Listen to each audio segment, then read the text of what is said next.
2024 সালের জুন মাসের পরের থেকে আমাদের এই উপজেলা স্বাস্থ্য কমপ্লেক্স মোংলা বাগেরহাটে বাংলাদেশে প্রথমবারের মতো গ্রিন হেলথ কেয়ার ইনিশিয়েটিভের কার্যক্রম পাইলট ভিত্তিতে শুরু করা হয়।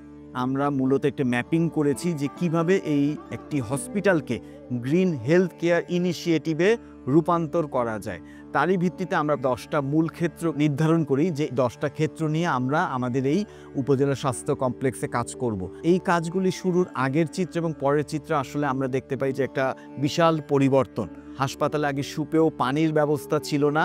আমরা 1 টাকা লিটার সুপেয় পানির ব্যবস্থা করেছি। বছরব্যাপী প্রায় 1,40,000 লিটার পানি সংরক্ষণের মাধ্যমে পানির সমস্যাটার সমাধান করতে পেরেছি। আমরা কার্বন ফুটপ্রিন্ট করেছি, অর্থাৎ কোন ডিপার্টমেন্টে বা কোথায় কী ধরনের কার্বন তৈরি হয়। আমাদের মূল উদ্দেশ্য যেহেতু কার্বনকে কমিয়ে আনা। আমরা আমাদের রান্নাঘর, যেখানে আধুনিক চুলার ব্যবস্থা করেছি, বিদ্যুৎ বেশি ব্যবহৃত হয় এরকম যন্ত্রপাতিগুলো আমরা রিপ্লেস করে এনার্জি এফিশিয়েন্ট 5 স্টার এই রেটিংয়ের যন্ত্রপাতিগুলোর ব্যবহার শুরু করেছি।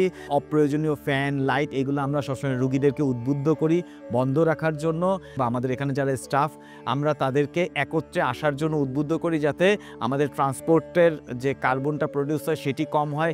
হাসপাতালের সবচেয়ে বড় সমস্যা হয় বর্জ্য ব্যবস্থাপনা। এখানে যেই ধরনের মেডিকেল বর্জ্য বা সাধারণ বর্জ্য তৈরি হয়, আমাদের যে বর্জ্য ব্যবস্থাপনা পিট আছে সেখানে ফেলা হয়। যেহেতু হাসপাতালে অনেক ধরনের বর্জ্য তৈরি হয়, সে প্লাস্টিক বর্জ্যগুলা রিসাইকেল করার জন্য প্লাস্টিক ক্রাশার, ধারালো বর্জ্যগুলা ভাঙার জন্য গ্লাস ক্রাশার ইত্যাদিগুলি আমরা বর্জ্য ব্যবস্থাপনার সাথে সংযুক্ত করেছি। এই হাসপাতালকে মার্কারি ফ্রি হাসপাতাল হিসেবে ঘোষণা করেছি। ম্যানুয়াল থার্মোমিটার সেটি ব্যবহার সম্পূর্ণ বন্ধ করে আমরা ডিজিটাল থার্মোমিটার ব্যবহার চালু করেছি। আমরা বিভিন্ন রকমের ফুল ফলের চারা লাগিয়েছি।